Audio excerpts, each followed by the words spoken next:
So right now we're in autumn, so we've got to get these cuttings done now before it's too late, or we won't be able to have any flowers. They're going to look like this, and in some areas they'll be gone. Other areas, well, they may not come back, and they're too beautiful to lose. So let's talk about getting the cuttings so we can have these flowers all year long. Now on my deck, I propagate everything. It looks like a meadow. Look at all this.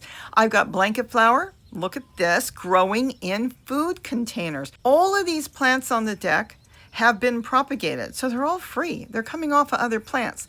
And I have so many blanket flowers. Here's another one. We're gonna go right into how to do it so you can do it too. Aren't these gorgeous? Okay, that one needs a bigger pot. Right now it's still in a cup, but that's okay. The idea is we're going to go into the garden and I'm going to show you how I do my cuttings, because over the past 2 years, I have figured out what works for me. And if it works for me, there's a good chance it probably will work for you too.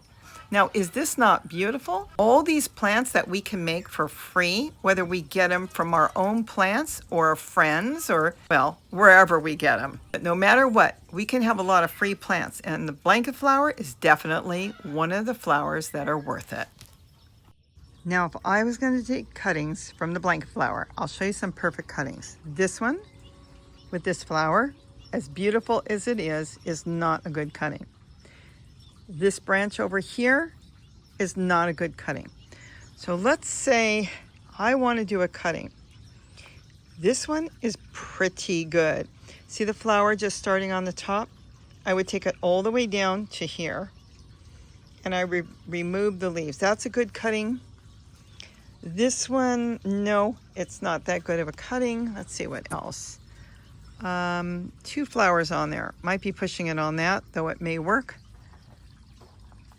Oh, here's a nice cutting. Look at that. This is a beautiful cutting here. See the nice stalk there?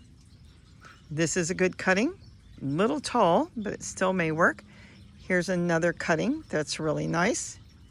Right there, we take this off, use that. Flowers probably too open on that, too many and too much stuff going on here. Too many petals, so we're not gonna bother with that. But there's a lot of nice cuttings on there that we could do, and then we could end up with plants. These are magnificent. The nicest way to collect this is not by the seed, it takes too long, but by the proper cutting. And if you wait till winter, a lot of times they won't work. This one's not bad either. Let's do some cuttings.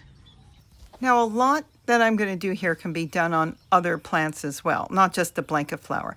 I'm looking for a long stem with not too much going on with the start of a flower. Now, sometimes there might be 2 flowers. It won't really cause too many problems, but when you've got a stem that's got a little bit of a flower starting, that stem, that part of the plant wants to grow. You can call it a hormone or whatever's in there, but it wants to produce that flower, even taking it off the plant. So that's why I'm looking for that. I have tried doing cuttings without a flower on it, just beautiful leaves from the blanket flower, and they didn't take, or very few took.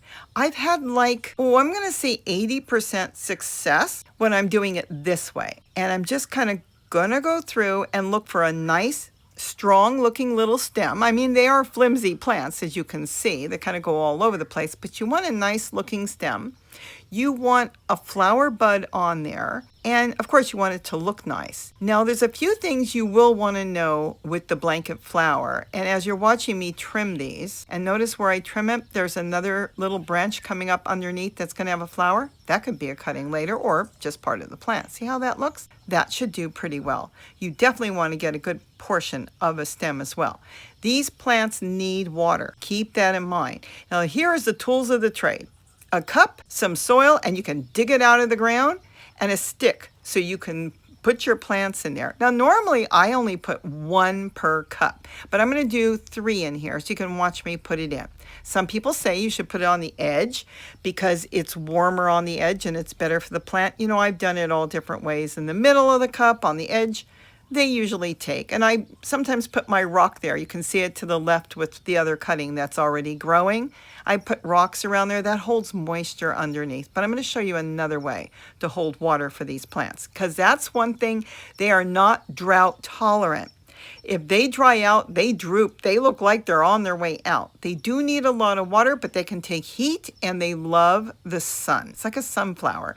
Even while you're propagating, if it's not 100 degrees, but if you're like 80 or whatever, they love being in the sun while they're growing their roots because that flower needs the sun. So if you put it in the shade, the plant may not make it. So try to make sure they get a good amount of morning sun. Let's say about 4 to 6 hours at least.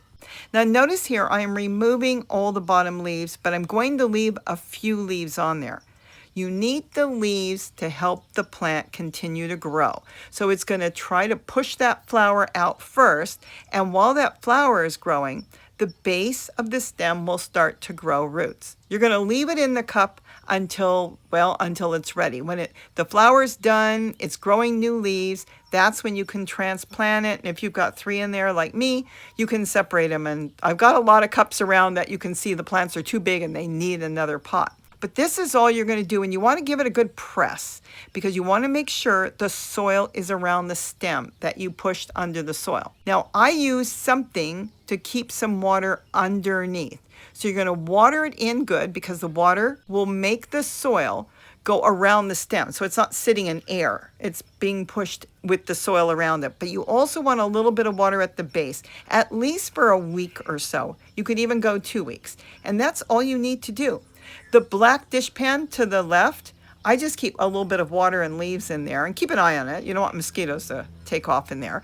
But there's leaves, there's a little bit of soil in there, and they sit in there with dampness, and it really does help my plants to propagate. I mean, look, I've got new flowers starting on the one right in the middle. This is how I do it. And I've got lettuce growing in one with a little tiny plant. I had a tiny stem I pushed in there, and it is going to take off. This has worked out really good. And I try to keep a watering can there so I don't forget to water. See, there's a little bit of water on the bottom of the dishpan. Look how beautiful this is. It's going to open up new flowers. It really needs another pot. I was going to say its own pot. It needs a better pot. And I'll do that soon. Now that one is a spent flower. So we're going to get that out. And you want to take it down to, let's say, take 1 leaf off. You can sometimes take 2 because usually right underneath, either the 2nd leaf or the 3rd leaf, it's already trying to produce more flowers. So I take 1 leaf and the stem and that's done. I drop it in there. It's going to turn into my own compost. But I have been making blanket flowers everywhere, along with the Kufia plants, geraniums. Basically, it's almost the same thing. I've got emu bush growing everywhere. Salvias I'm propagating like this. You kind of use the same method, but I did find out with the blanket flower that they really do want the sun. Where let's say the Kufias, I keep them kind of semi-shade in sun, and the same thing with the geranium. That's a lettuce with that little tiny, I'll leave the lettuce, with that little tiny cutting there. But I do know that the blanket flowers do need their sun.